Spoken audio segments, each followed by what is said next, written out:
Oi, pessoal, sejam bem-vindos. Esse é o podcast Anima. Então, a gente está fazendo aqui o podcast. A gente não, né? Eu sozinha. E aqui, tô começando bem sem estrutura e sem muito. Assim, sem muitas coisas, né? Muita coisa exagerada e tudo mais. E não tinha muita coisa para começar, mas eu resolvi começar do mesmo jeito. E aí, para começar a fazer esse podcast, eu resolvi falar sobre o borderline, né? Como, assim, no geral. Decidi falar sobre esse tema também porque eu também sou borderline, então conheço um pouco da vivência, sendo psicóloga, né? Estudante da TCC, dá para falar um pouquinho, descobrir um pouquinho sobre o assunto. E eu acredito que a primeira coisa que acontece quando a gente descobre o diagnóstico é o estigma. Então, você percebe que o mundo, ele vê o borderline assim como um estigma. Esse estigma, ele já foi muito mais complicado há muito tempo atrás. Então, digamos assim que uns anos atrás, o borderline, ele era tipo narcisismo hoje, né? Então, quem tem TPN também sofre um estigma assim, né? Tudo bem que as pessoas falam, realmente, conviver com uma pessoa que é narcisista é complicado e tudo mais, né? E tem tudo isso, né? Também quem é narcisista não escolhe, eu tenho certeza que a pessoa não escolhe não ter empatia, né? Então ninguém nasce falando assim, eu não quero ter empatia. Eu acredito que todas as pessoas elas querem caber no mundo de alguma forma, mas existe uma certa dificuldade aí, porque nem todo mundo é igual. Então, a gente se depara aí com esse estigma, principalmente de o borderline é manipulador, é, tipo assim, ele é instável, ele nunca vai conseguir se relacionar, nunca vai conseguir ter um relacionamento, né? Nunca vai ter. Então, muitas dessas coisas elas melhoram com a terapia, mas também melhoram à medida que a pessoa vai se autoconhecendo e descobrindo como lidar com aquelas dificuldades. Então vai muito da resolução de problemas. Do tipo assim, eu sei que eu estou tendo essa crise, então eu vou saber lidar com isso, vou saber quais que são as estratégias que eu vou usar para mim se autorregular. Então tem essa regulação de humor aí que é muito complexa de fazer, né? Muitas pessoas fazem com a medicação, algumas têm um pouco mais de dificuldade de aderir à medicação.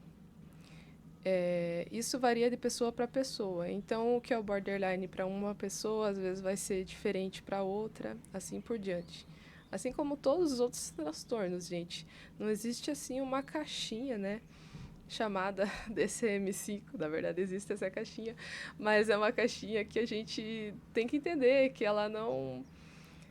Assim, as pessoas não cabem nela, né? Em muitos aspectos. E aí, uma das características aí mais complexas do border, né, é o medo de abandono, uma das coisas mais difíceis de lidar. O medo de abandono, ele afeta nas amizades, afeta em tudo, assim, na esfera familiar, mas quando chega na esfera do relacionamento íntimo, aquilo pega muito. Porque o vínculo que a gente cria é muito forte. Então não é um vínculo assim, eu crio um vínculo de amizade e tá tudo bem, e tá tudo certo, não. O border, ele acaba criando aquele vínculo forte, aquele vínculo mais resistente, assim, que vem na alma mesmo, né? É... Isso pela intensidade das emoções que a gente sente. Então, como a gente sente as emoções com muito mais intensidade, a gente acaba, assim, internalizando muita coisa.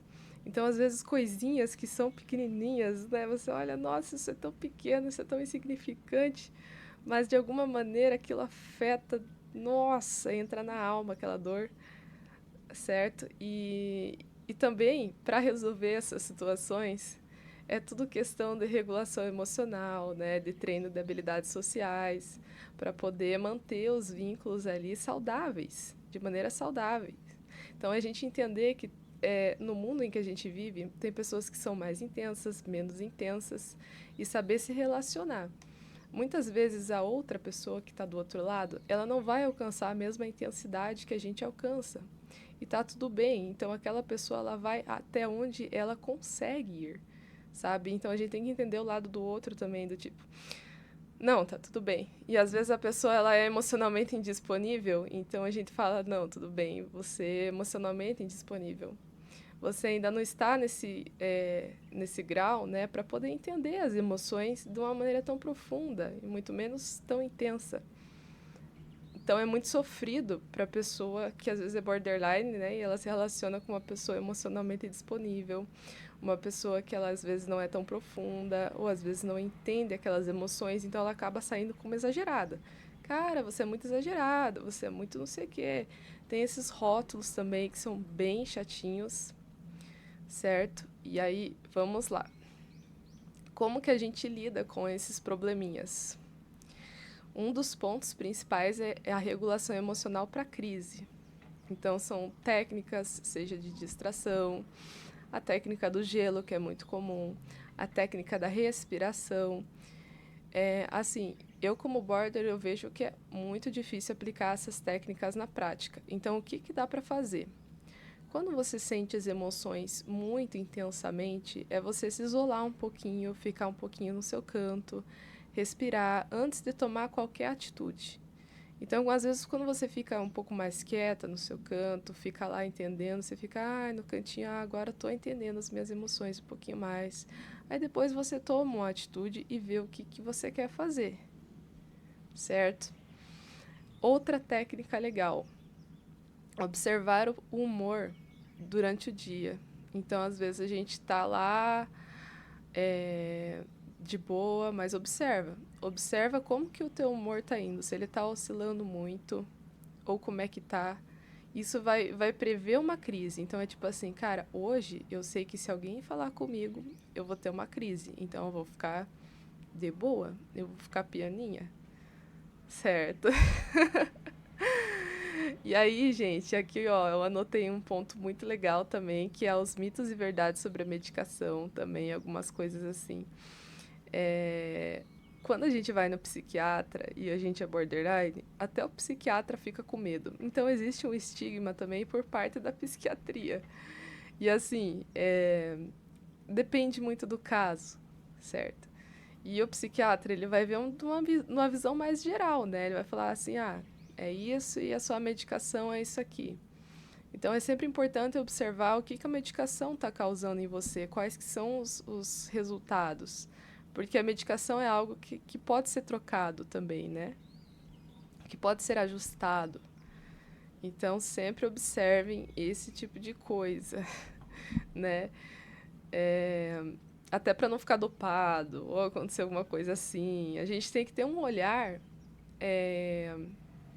mais esperto, né? Quando a gente fala de um transtorno. E aí, tem isso que eu anotei também, que é o border no trabalho, que eu achei muito interessante. No trabalho, a pessoa que tem borderline, ela leva as críticas muito a sério. Então, qualquer crítica é aquilo, né? Qualquer crítica, ela vai, toca na ferida e aquilo vira um horror. Aí você começa a ficar perfeccionista, você quer fazer tudo certinho, você quer ser totalmente perfeita, porque você sabe se alguém não gostar, vai acabar gerando uma invalidação e a pessoa não vai gostar, né? Existe essa busca por validação que é até meio chata, né? Assim, a gente sente que tem que ser aprovado pelo outro, né? Por um motivo. Nossa, eu preciso muito ser aprovado, não sei o quê. Mas a gente tem que ter a sagacidade de perceber, assim, não, eu não preciso da aprovação do outro. Eu me basto, sabe? Eu sei quem eu sou. É isso. Às vezes é você saber quem você é, por exemplo. Eu sei quem eu sou, então não preciso que os outros digam pra mim. Não preciso que os outros falem, não preciso que os outros me rotulem. Muito menos, né? Eu preciso do rótulo do borderline, por exemplo. Isso é bem interessante, né? E aí a gente tem também, dentro do borderline, outro ponto, né? Que é momentos de vazio. A pessoa que tem borderline, ela sente, assim, uns dias que ela tá muito vazia, assim. Não resta nada, né? Parece que o mundo acabou. E nesses momentos que parece que o mundo acabou, é um momento que a gente tem que parar e pensar assim, não, calma, é só um dia de vazio. Hoje é o dia do vazio, eu gosto de chamar de dia do vazio. Hoje é o dia do vazio e a gente pode preencher esse dia do vazio com coisas que a gente gosta.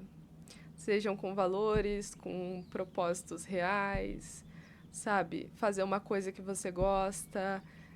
De repente, só ter um dia calmo, porque aquele dia vai passar, certo? Então, isso é bem interessante. Que mais que eu poderia falar para vocês, gente? Eu acho que, assim, por o primeiro episódio, eu creio que seja isso. Falamos bastante coisa. Se vocês gostarem, eu posso aprofundar um pouco mais no Borderline ou escolher outros temas interessantes para a gente conversar. E vocês podem também comentar sobre isso. Quais temas que vocês gostariam que eu falasse aqui, certo? Então, por enquanto, foi só uma apresentação, assim, onde a gente vai trocar uma ideia, falar uns papos aqui, né? E tem muita coisa sobre o transtorno que é interessante, a gente pode falar nos próximos episódios, quem sabe, instabilidade, né, autoimagem. Muitas vezes, quem tem border se sente aí fragmentado, assim, como se você tivesse várias personas, mas ainda não chega a ser múltiplas personalidades, mas são aquela fragmentação da identidade, sabe? Como se você precisasse se moldar. Mas é isso, gente. Espero que vocês tenham gostado do primeiro episódio. E ficamos por aqui, tá? E até semana que vem, onde podemos bater um papo sobre mais algum transtorno específico ou algo que vocês gostem, tá bom? Obrigada. Beijão.